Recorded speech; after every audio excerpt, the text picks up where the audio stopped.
8월 셋째 주일입니다.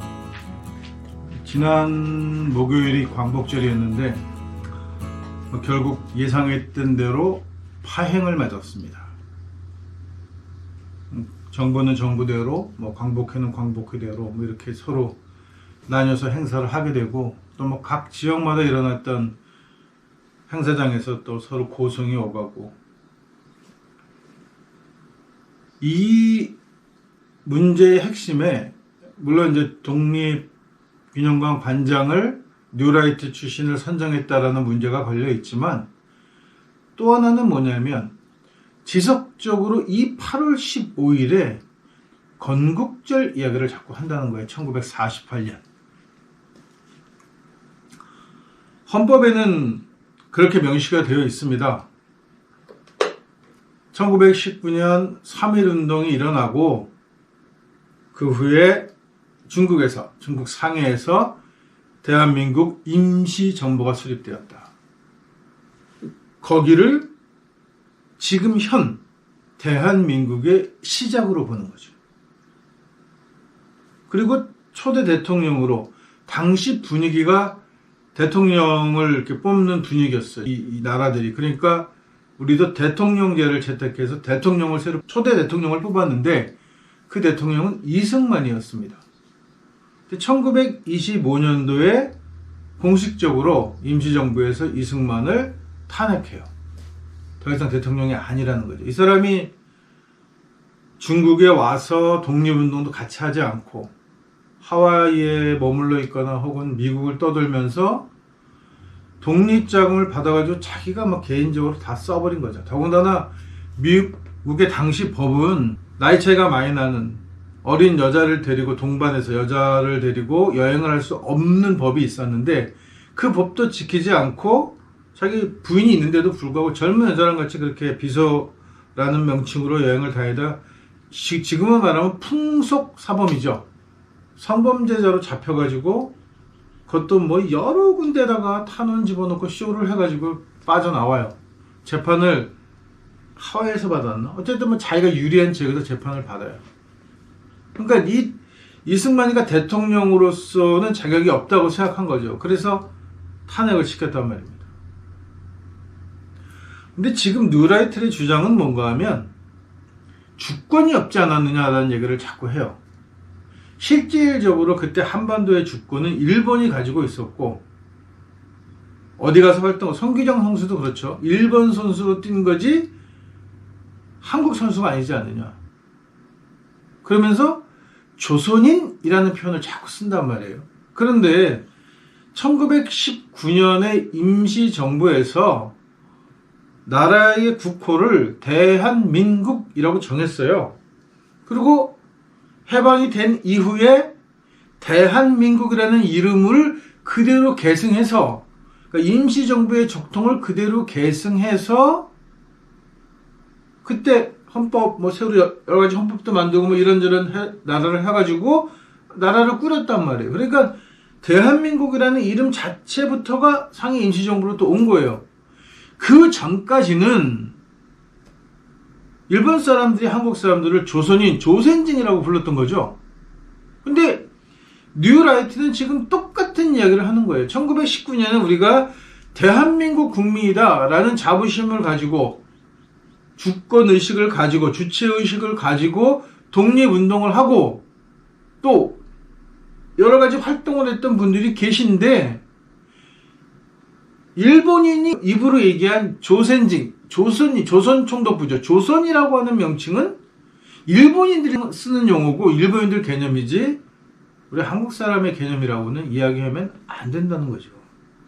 근데 그걸 너무나 다양스럽게 당시에 우리 주권은 없었으니까 우리는 조선인이었다라고 인정을 하는 거예요. 1919년 이후로 45년까지 조선인이었다는 거죠.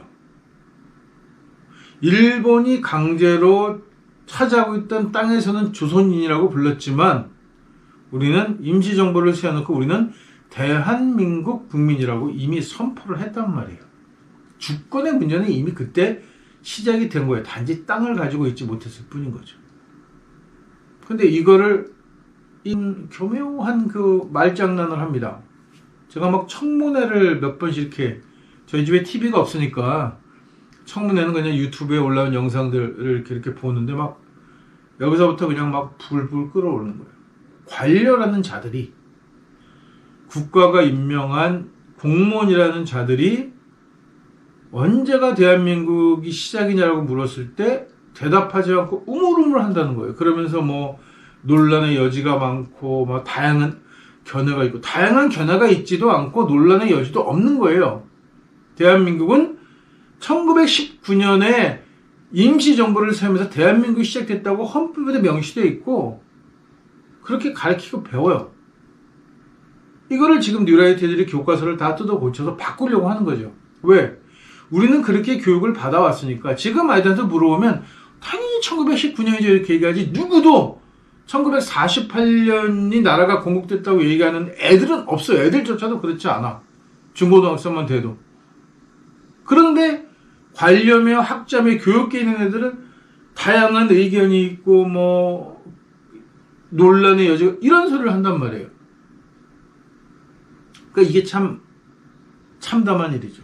이승만이 임시정부에서 탄핵된 데는 뭐 몇 가지 이유들이 뭐 검색해보면 나옵니다. 별로 생각해보고 싶지도 않아요. 그냥 한마디로 인간 쓰레기같이 굴었으니까 탄핵을 한 건데, 만일 이승만이 임시정부에서 탄핵되지 않고 임시정부 대통령이었다가 뭐 다음번에 누구한테 이렇게 순차적으로 제대로 넘어갔다면 지금 뉴라이트들이 굳이 저렇게 1948년 건국일을 주장하진 않았을 거예요.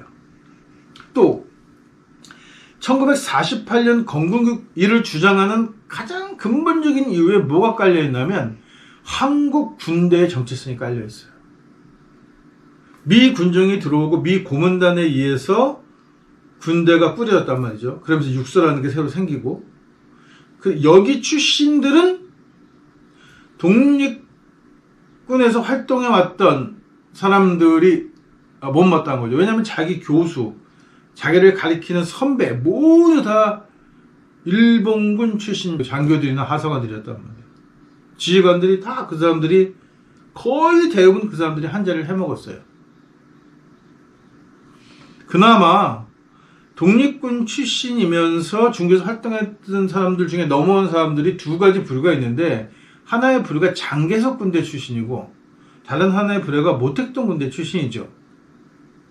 장개석 군대, 이 당나라 군대라고 불리던 이 장개석 군대, 아주 부패할 대로 부패했던 장개석 군대에서 뭐만 가지고 왔냐면 자기네들은 공산당과 모택동이라는 빨갱이하고 싸웠다고 하는 그것만 가지고 넘어온 거예요.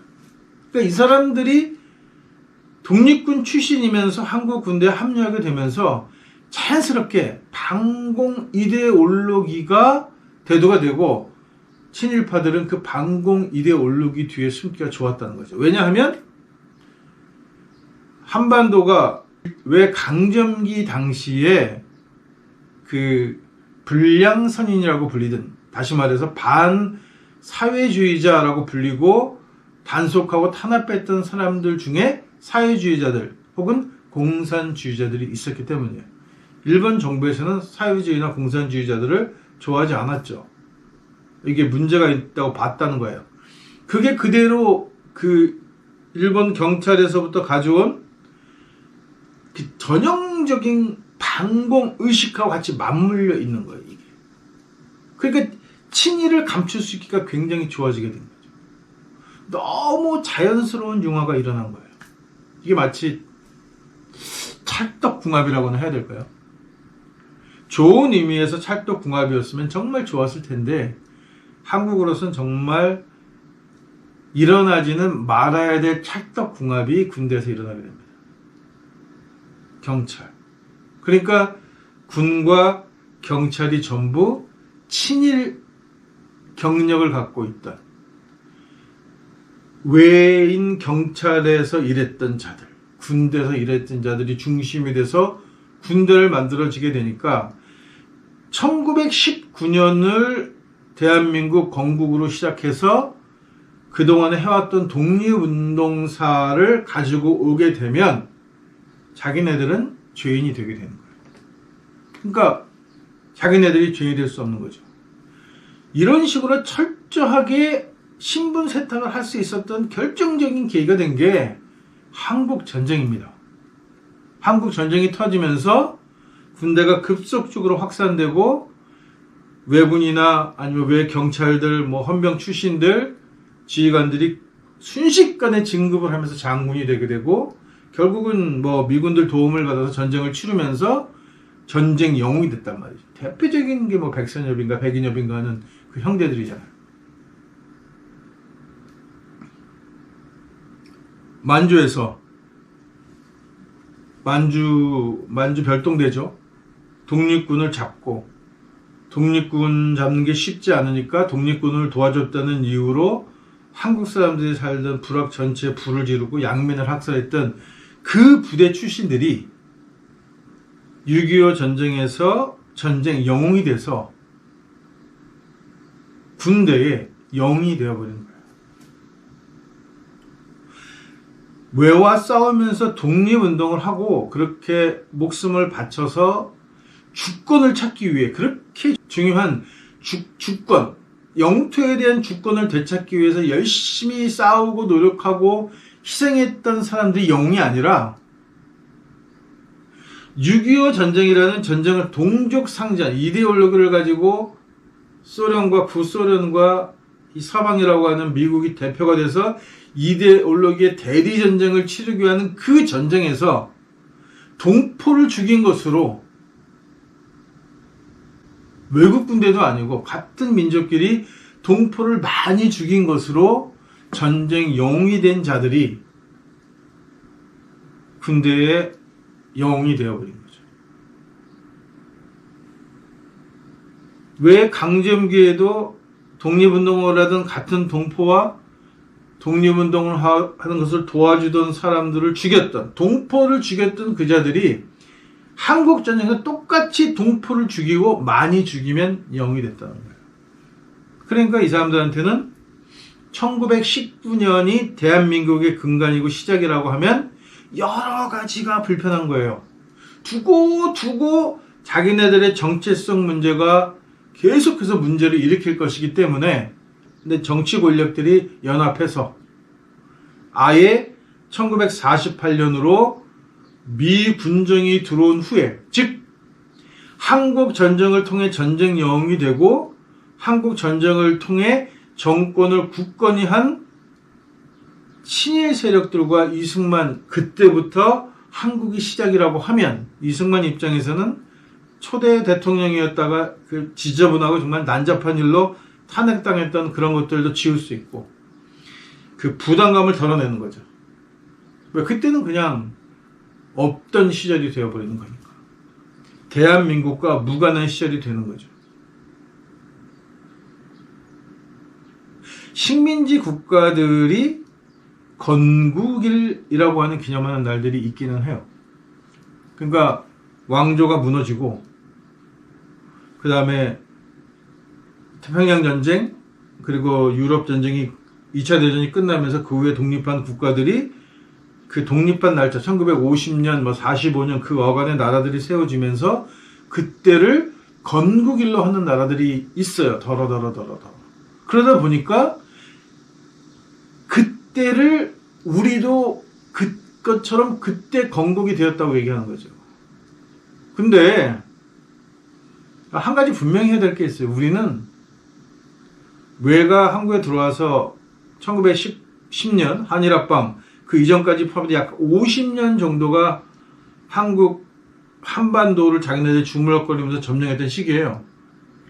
다른 지역이 건국일이라고 부르는 나라들은 몇백 년씩 서구 식민지를 당했던 나라들이. 뭐 임시정부가 나발이고 독립운동국가 존재할 수가 없을 정도로 완전히 망가진 상태에서 1, 2차 세계대전을 통해서 제국주의 식민지에서 벗어날 수 있었고 그때 부랴부랴 막 민족들이 얽히고 설키면서 나라가 세워지고 싸움도 하고 한단 말이에요. 내전이 일어나기도 하고 이게 한국에서의 한반도 전쟁같이 이데올로기 전쟁이 아니고 헤게모니 전쟁이었어요. 누가 권력을 잡고 누가 그 나라의 주권을 잡느냐 정권을 잡는 나라를 가지고 누가 지원을 받느냐 누구에게 지원을 받았느냐 미국에게 지원을 받았느냐 혹은 소련에게 지원을 받느냐에 따라 서로 양편으로 갈라서 치열하게 싸우고 혹은 뭐 종교적인 이유로 갈등을 일으킨 것이니까 걔네들 입장에서는 그게 건국일 수 있어요.